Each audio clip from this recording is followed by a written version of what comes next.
s'accorder fait appel à l'unité et demander fait appel à quoi? À la prière. Alléluia.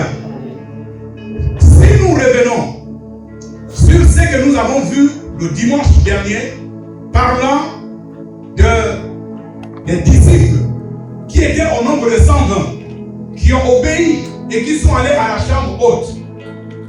Ces disciples-là pouvaient aller se rassembler et ne rien recevoir. Lorsque je méditais encore là-dessus, j'ai compris que ce n'est pas simplement le rassemblement qui a fait qu'ils soient localisés par Dieu pour recevoir le don du Saint-Esprit ce jour de la Pentecôte. Parce que ce même jour, c'était le jour de la fête. Et dans Jérusalem, la chambre haute n'était même pas un élément important qui pouvait attirer le regard de Dieu.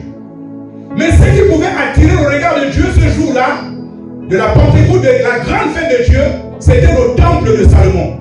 C'était le grand temple qui a été construit pour adorer Dieu. Vous comprenez que ce jour de la fête, il y avait aussi les gens regroupés dans ce temple-là pour adorer le Seigneur. De la même manière que les sangs étaient dans la chambre haute pour adorer le Seigneur.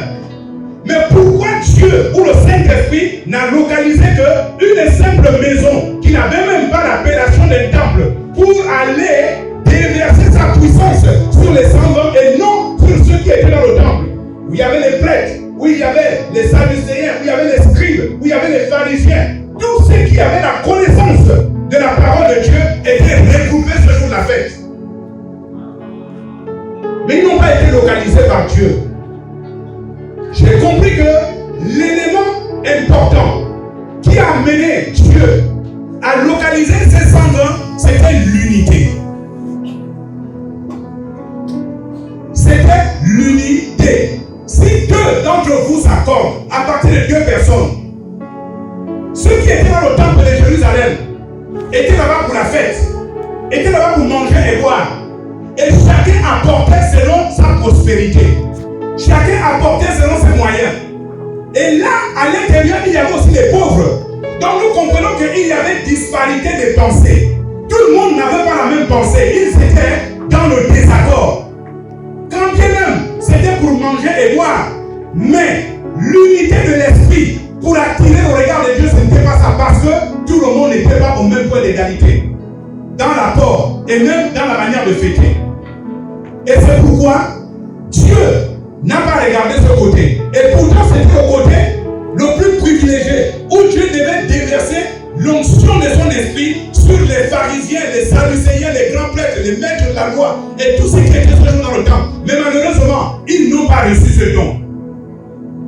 Bien-aimés, je vous assure que s'il y avait un prêtre, 2, 3 prêtres qui étaient avec les 120 à la chambre haute et qui étaient en accord avec eux, ils devaient aussi recevoir. L'élément important ici, dans ce qui s'est passé, c'est l'unité. Et nous comprenons que quand les 120 montent, malgré le fait qu'ils sont partis là-bas à cause de la promesse que Jésus-Christ leur a faite en disant que allez attendre ce que le Père a envoyé. Et quand ils partent, si nous, aujourd'hui, nous n'arrivons même pas à persévérer, à attendre dans la prière les choses que Dieu nous a montrées. Dieu t'a montré ce que tu vas être demain. Dieu t'a montré si tu es évangéliste, si tu es grand chanteur, si tu seras prophète, c'est ça. Mais est-ce que quand tu attends, quelle est ton attitude? Ceux qui sont allés à la chambre haute, ils sont allés avec 2 choses à faire: la prière et l'unité. Voilà ce qui attire le regard de Dieu sur l'Église. Alléluia. Alléluia. L'autre élément qui s'ajoute dans ce que les apôtres ou les disciples ont eu à faire, c'est l'identification du but du rassemblement. L'identification du but du rassemblement. Aujourd'hui, on voit dans les églises les gens qui partent de chez eux. Et quand ils arrivent à l'église un dimanche matin, le mercredi soir, le vendredi soir, pendant que les autres louent, lui il est parti comme s'il n'était pas dans le même endroit. Simplement parce que tu ne connais pas ton but. Tu ne sais pas ce que tu es venu faire à l'église. Tu n'as même pas identifié avant de venir que qu'est-ce que je veux faire à l'église. Si tu identifies la raison pour laquelle tu viens à l'église, alors ça va commencer à t'amener à être en accord avec les autres qui ont identifié le même but que toi. C'est le manque d'identification du but de notre présence à l'église qui fait qu'il y ait des disparités même dans nos cœurs, dans nos pensées. Il n'y a pas l'unité. C'est pourquoi je bénis le Seigneur. Quand tu parles même de chez toi sans savoir ce que tu es venu faire aujourd'hui, les modérateurs remplissent toujours leur part. Ils font toujours leur rôle en disant aujourd'hui c'est dimanche, c'est un culte d'action des grands devons reconnaître ce que Dieu a fait pour nous. C'est un culte d'adoration. Alors soyons disposés, nous allons adorer. Malgré le fait qu'on te rappelle ça, parce que toi-même quand tu es parti de la maison, tu es venu par religion, par habitude. Mais tu ne sais même pas pourquoi tu es venu à l'église. Les autres chantent, tu es là. Bien aimé, lorsque chacun de nous partira de la maison avec une idée de ce qu'il vient faire à l'église, si nous tous, nous avons la même pensée, nous allons faire descendre Dieu. Nous allons faire descendre Alléluia. Alléluia. Est-ce que c'est que les disciples ont fait certains miracles que tout le monde n'est pas? Ce sont des hommes ordinaires comme nous. Et vous allez constater que avec un ou deux exemples que nous allons prendre, nous allons constater que les disciples n'étaient pas, les 120 qui étaient ce jour de la fête là, n'étaient pas les seuls à bénéficier de ça. Il y a d'autres qui l'ont fait. À cause de quoi? À cause de cet élément-là. Identifier d'abord ta raison du rassemblement. Tu t'es déplacé de chez toi pour te rassembler aux autres. Pourquoi? Alléluia. Les disciples savaient qu'ils partaient de la montagne de Jérusalem, le mont des Oliviers, pour rentrer dans la ville et trouver un endroit pour faire quoi? Pour attendre la promesse. Voilà leur but. Tous savaient que c'était ça. Ils ne sont pas allés là-bas chacun pour soi pour dire qu'on va se retrouver, on va aller à l'église pour chanter, danser, et puis quand on commence à prier, après, tu prends ton attitude comme tu veux. L'autre, il prend son attitude. Même quand on prie là, ta bouche est souvent comme ça. Tu ne pries même pas, on n'entend même pas ta voix. Il n'y a pas l'expression qui sort de ton cœur. Parce que la Bible dit quoi? Que c'est de l'abondance du cœur que la bouche. Voilà. Ton cœur n'est pas abondant du but que tu es venu faire à l'église. C'est pourquoi ta bouche n'arrive même pas à parler. Il n'y a rien. La religion. On part à l'église le dimanche. On part à l'église le mercredi. On part à l'église le vendredi. Et les gens qui conduisent sont en train de se gosier. Prions, prions, prions. Élevons-nous, oh, levons-nous les mains, oh. Mais tout le monde n'est pas avec lui. Chacun a ses pensées là-bas, l'autre a ses pensées là-bas. Peut-être l'autre est sur le manioc qu'il a laissé à la maison. Comme disaient les maîtres, quand on était à l'école là, pendant qu'on a été enseigné, tu regardes l'autre. Le manioc que tu allais manger à midi, est-ce qu'on a laissé quelque chose là-bas à la maison? Non, les enfants d'aujourd'hui sont bénis. Hein. Les enfants d'aujourd'hui sont bénis. Il va à l'école, il a le goûter, il a tout dans le sac. Il regarde là-bas, j'ai faim. Allez, la marmite du riz. Il mange encore. Mais à l'époque là, le maître savait que non, là, c'est déjà plus de consommation. Ça, c'est sans doute. Ça, là, le maître savait que c'était comme ça. Que non, là, c'est lui que je vois là. Il te désire ici, là-bas. Oui, les bonus. Qu'est-ce qu'on vient de dire là? Tu es là debout, tu regardes là. Vous voyez? Pendant que nous on est en train de parler, il est en train de penser à son manioc qui est au village là-bas à la maison. C'était comme ça et c'était la vérité. Tu es là assis, tu commences à faire les calculs. Dès qu'on va tous sortir, comme c'est bientôt mis, dès qu'on va sortir, je cours pour aller ramasser les avantages qui tombent là avec le manioc. Allez. Après, je vais aller me laver à miller, puis je reviens rapidement. Ça, c'est les pensées que tu as dans la tête. Pendant que le maître lui a fait, on a même dit 2 plus 2 égale à 4. Mais quand tu vas te dire que, dis-nous, qu'est-ce qu'on vient de dire là? 2 plus 2 égale à combien? Tu regardes demain. Égale à 5. Oh. Ton cœur était, c'est que tu vas aller manger. Donc, c'est la même chose. Aujourd'hui, dans l'église, on voit tout le monde est là assis. Et Jésus l'a décrit. Il a dit quoi? Que les gens qui écoutent la parole sont semblables à des différentes terres. Alléluia. Tout le monde est là, mais les cœurs, c'est pas pareil. Les cœurs de certains, c'est vraiment la terre fertile qui produit. Mais les autres cœurs sont semblables à un terrain épineux. Les épines là, quand ça veut sortir, ça s'étouffe.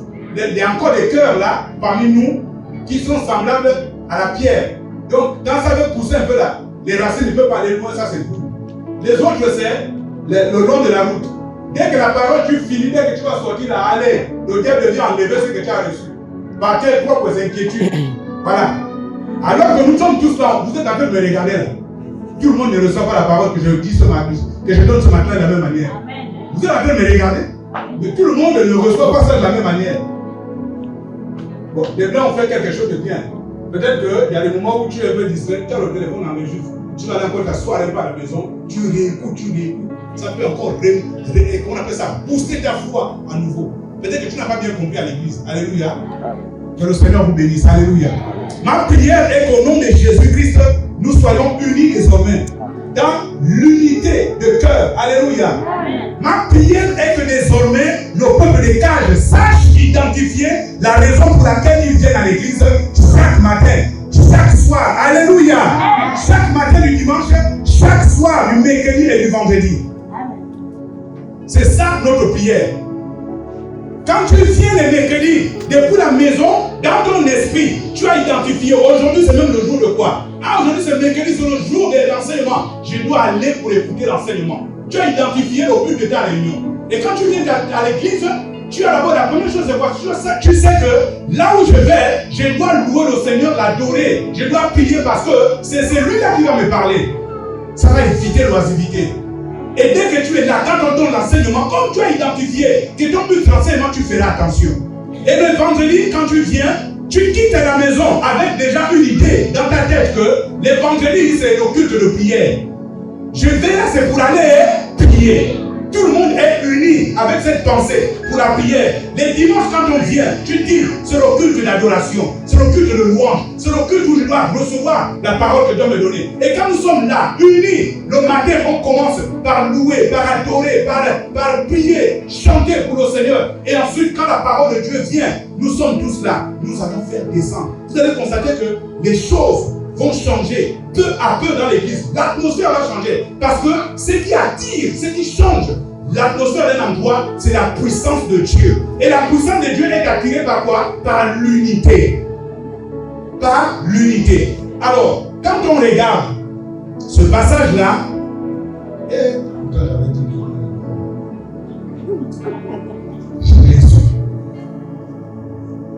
quand on regarde ce passage-là, nous comprenons que la clé, c'est l'unité et les prières. Ils avaient reçu l'ordre, ils avaient reçu la promesse.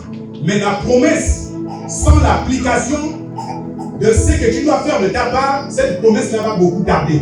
Donc, toi, tu as ta part de responsabilité. Eux, ils avaient leur part de responsabilité, c'était d'aller attendre dans les prières et dans l'unité. De la pensée de quoi? De la promesse de recevoir la puissance d'en haut, qui leur a été promis par Jésus-Christ. Alors, dans ce passage, le premier verset, le verset 18, non, le verset 19, autant pour moi, dit quelque chose. Il dit, je vous dis encore que si deux d'entre vous s'accordent sur la terre pour demander une chose, quelconque, elle leur sera accordée par mon Père qui est dans les cieux. Quand je méditais, j'ai compris encore là, ce passage-là, ce verset-là, autrement. Alors, Jésus parle de si deux d'entre vous s'accordent, où? Sur la terre. Si deux d'entre vous s'accordent sur la terre pour demander une chose quelconque, cela leur sera accordé. On va donner cette chose-là. Et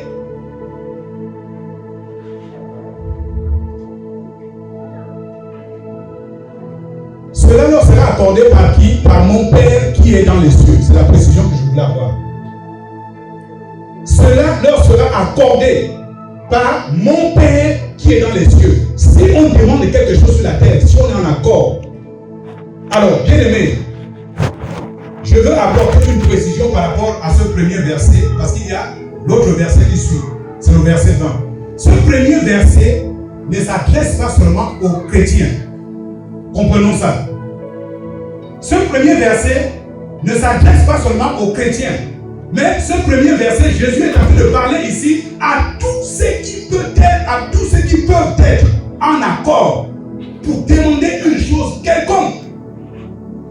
Voilà pourquoi je précisais l'accord, c'est-à-dire que l'unité ou l'harmonie sainte. Donc, tous ceux qui sont en accord, que ce soit les non-chrétiens, si ce qu'ils demandent en étant unis n'est pas quelque chose de mauvais pour Dieu, leur chose leur sera fait quoi? Accordée. Cette chose-là leur sera donnée. C'est pourquoi nous constatons que même ceux qui ne sont pas des chrétiens, quand ils s'unissent en coopérative, quand ils sont unis pour faire quelque chose ensemble, ils demandent à Dieu, Seigneur, aide-nous. Dieu les bénit aussi. Si nous les chrétiens, nous ne comprenons pas la valeur des Écritures que Dieu nous donne, bien aimés, nous allons toujours tourner en rond. C'est-à-dire nous allons croire que tout ce que la Bible dit ici, c'est pour nous. Oh, c'est pour plus. On dort sur ça, on se réveille sur ça, on croit qu'on est en train de couvrir. Mais alors que les païens qui ont l'esprit ouvert ont compris certaines choses que nous les chrétiens, nous n'arrivons pas à comprendre. Donc, l'unité ici, c'est quelque chose que Dieu a mis devant nous, devant les hommes sur la terre. Il parle de la terre, devant les hommes sur la terre, comme étant une clé de la bénédiction pour toutes les personnes qui acceptent de se mettre ensemble dans un commun accord. Et lorsque les gens se mettent ensemble dans un commun accord, dans l'unité, là il dit quoi? Que Dieu donne ce qu'il demande. Le Père Céleste donne ce qu'il demande. Ceux qui sont sur la terre, quand ils demandent, celui qui est en haut, il donne ce qu'il demande. Alléluia. Amen. Voilà ce que la parole de Dieu nous dit. Voilà ce que Jésus est en train de dire. Maintenant, il va continuer au verset 20. Il ajoute une conjonction de coordination. Il dit, car là où deux ou trois sont assemblés à mon nom. Alors qu'avant, il n'a pas parlé de son nom. Il a parlé juste de l'unité de deux qui sont sur la terre et qui demandent une chose quelconque. Si cette chose est selon la volonté de Dieu, cette chose va être accomplie. Que tu sois chrétien ou païen, mon frère, je veux t'amener à comprendre que si tu es uni avec une autre personne, si vous êtes deux, si vous êtes trois, si vous êtes quatre, et que vous identifiez l'objet de votre unité, vous vous mettez en accord pour demander l'aide de Dieu, Dieu va le faire. Parce que Dieu aime bénir lorsqu'on est dans l'ensemble. L'individualité parfois ne plaît pas à Dieu. L'individualité, c'est pour simplement être des instruments que Dieu utilise. Mais la bénédiction, Dieu aime l'ensemble. C'est pourquoi deux valent mieux que un. Alléluia. Au verset 20, il a ajouté, si deux, ça joue à ce que vous demandez, pardon. Il dit quoi? Là où deux, voilà, là où deux ou trois sont assemblés à mon nom, je suis au milieu d'eux. Alléluia. Je suis au milieu d'eux.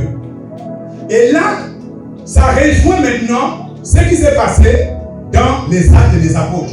Parce que les 120 étaient réunis au nom de qui? De Jésus-Christ. Ils étaient réunis pas pour demander une bénédiction autre, pas pour demander autre chose de quelqu'un, mais ils étaient là au nom de Jésus. Là où deux ou trois sont assemblés à mon nom, je suis au milieu d'eux. Et la présence du Saint-Esprit qui est descendu ce jour-là, puissamment, c'était pour marquer effectivement la présence de Jésus au milieu de ceux-là qui l'ont invoqué. Donc quand on est unis dans le cadre des activités spirituelles, pour prononcer le nom de Jésus, Jésus est au milieu de nous. Il nous bénit spirituellement. Mais si notre unité est aussi pour les affaires, demandons ce que nous voulons faire dans les affaires si nous avons identifié. Et Dieu va également bénir. Nous ne devons pas confondre l'unité dans le spirituel et l'unité dans les affaires. Dieu bénit les deux. Mais il faut savoir maintenant comprendre comment cela se passe. Alléluia.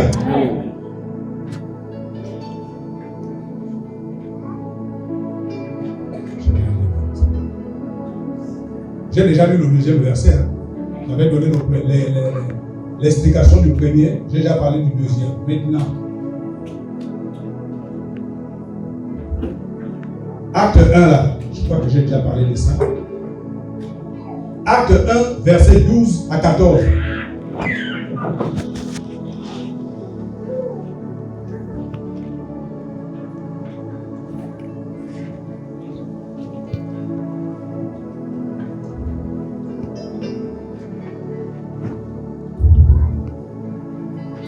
Je vais quand même lire ce passage.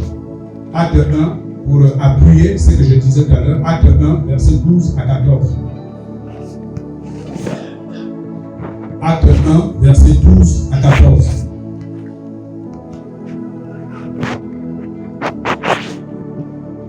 La parole de Dieu dit: alors, ils retournèrent à Jérusalem. Voilà. C'était après la montée de Christ. De la montagne appelée des Oliviers, qui est près, autant pour moi, de Jérusalem, à la distance d'un chemin de sabbat. Quand ils furent arrivés, ils montèrent dans la chambre haute où ils se tenaient d'ordinaire. C'était Pierre, Jean, Jacques, André, Philippe, Thomas, Barthélemy, Matthieu, Jacques, fils d'Alphée, Simon, le Zélote, et Jude, fils de Jacques. Verset 14. Tous, vous voyez, tous, de quoi? D'un commun accord. Voilà ce qui a fait leur force. Ils sont partis de là où ils étaient, montagne des Oliviers, pour aller maintenant à Jérusalem, retrouver la ville. Et quand ils sont arrivés là, la Bible dit maintenant que quand ils sont assis comme nous sommes, ce qui s'est passé, c'est quoi?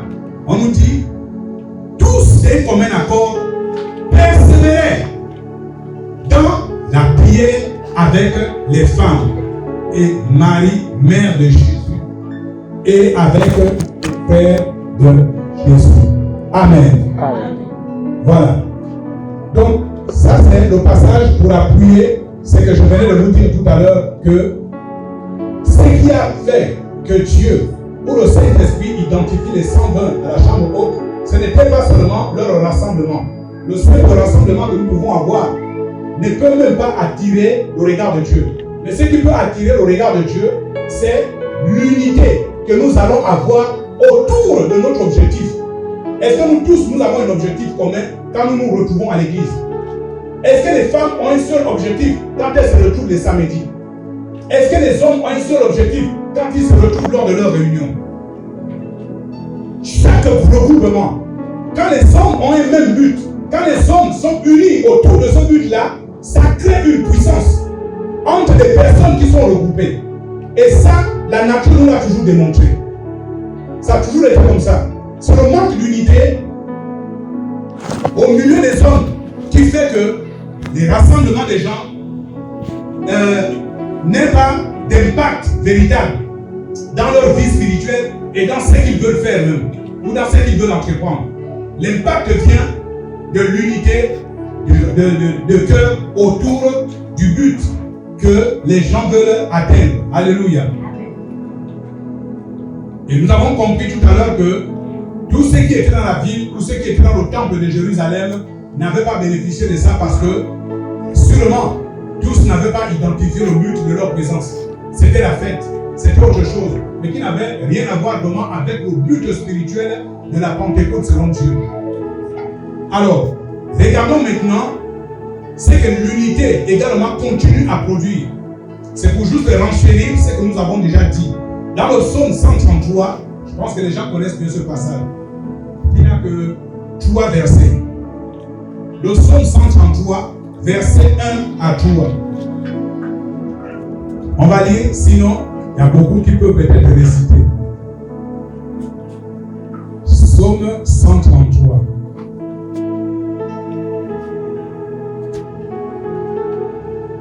Alors,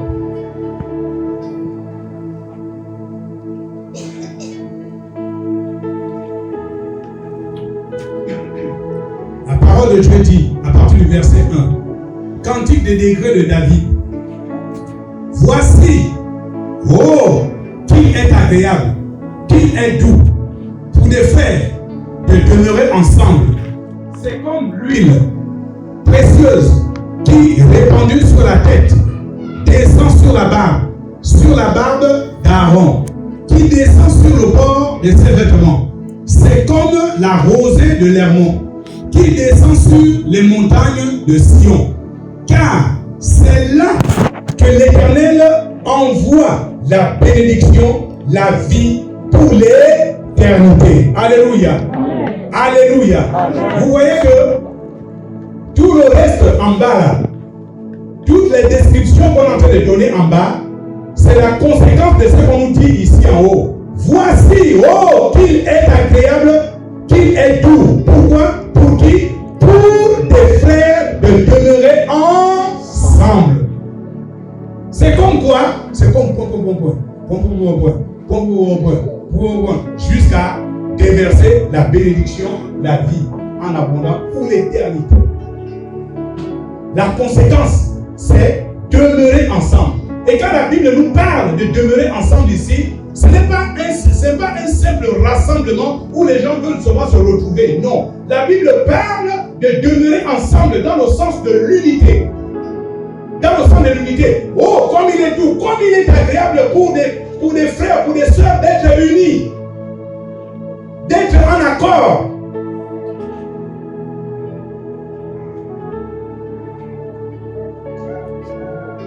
C'est comme l'huile qui descend sur la tête d'Aaron, descend sur la barbe. Ça déborde même jusqu'à ses vêtements. Donc, lorsque les enfants de Dieu s'unissent en étant en ayant, comment on appelle ça? En étant dans un commun accord, dans l'unité véritable, ce qui se passe, c'est qu'il y a un miracle qui vient de la part de Dieu. Ces miracles-là, on le compare autant pour moi, on le compare à l'huile précieuse qui descend sur la tête d'Aaron. Et la Bible nous décrit l'huile comme étant la présence de l'Esprit de Dieu. L'Esprit de Dieu a plusieurs appellations dans la Bible. On parle même du vent, on parle du feu, on parle de tel autre élément, mais également de l'huile. Donc, lorsque les enfants de Dieu sont unis dans un commun accord véritable, en identifiant le but de leur union, il y a quelque chose qui se passe, c'est que le Saint-Esprit descend dans ce milieu-là. Pour faire quoi? Pour faire déborder la gloire de Dieu, la bénédiction de Dieu, la paix de Dieu dans les cœurs, la joie de Dieu, voire même les guérisons, la liberté des cœurs. Donc, Dieu se manifeste puissamment dans la vie de ses enfants lorsqu'ils sont unis. On n'a même pas parfois besoin de demander certaines choses à notre Dieu. Mais il suffit simplement d'être dans l'unité. Et c'est pourquoi le but de notre message d'aujourd'hui, c'est de pouvoir amener le peuple des cages que nous sommes à changer de mentalité désormais. Que lorsque nous partons désormais de chez nous, nous devons savoir ce que nous venons faire à l'église. En sachant ce que nous venons faire à l'église, ça nous amène tous à être un dans un commun accord. Parce que nous tous, nous savons désormais que nous partons là pour écouter l'enseignement. Et si je vais écouter l'enseignement, alors je dois adopter une certaine attitude. Et ça évitera ce que l'église ou les cultes deviennent des cultes religieux. C'est le manque de l'unité, d'identification, du but de nos rassemblements qui fait que la religion s'installe dans les églises. Mais la puissance de Dieu vient dès l'instant où nous sommes en accord. C'est ça le but de Dieu. Alléluia. Amen.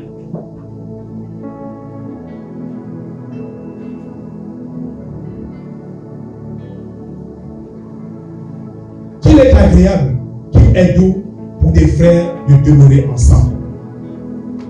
Est-ce que vous savez qu'on peut être ensemble comme on est là, mais ne pas être ensemble? Alléluia. Amen. On peut être ensemble comme on est là, mais ne pas être ensemble. Ce n'est pas dans ce genre d'ensemble-là que Dieu déverse sa bénédiction. Non. On est ensemble dans le même lieu, mais est-ce qu'on est ensemble dans l'unité? Est-ce qu'on est ensemble dans la pensée? Est-ce qu'on est ensemble dans l'unité de l'esprit? C'est de ça qu'il s'agit. Ce n'est pas le fait de venir s'asseoir, nous tous on est là. Mais chacun pour soi. C'est-à-dire que tu as tes pensées, l'autre a ses pensées. Mais quand on demande de prier, oui, nous tous on essaie de prier. Mais la prière, ce n'est pas ça. Parce qu'on n'a pas tous le fardeau de ce que nous sommes venus faire ce matin. Et Dieu veut nous amener à évoluer un peu plus encore. Alléluia. Est-ce qu'il y a quelqu'un qui veut évoluer un peu plus encore? Un peu vraiment, un peu plus. Alléluia. Changeons maintenant de mentalité. Changeons maintenant de mentalité. Quand on est unis, bien aimé, ça crée autre chose. Ça crée autre chose.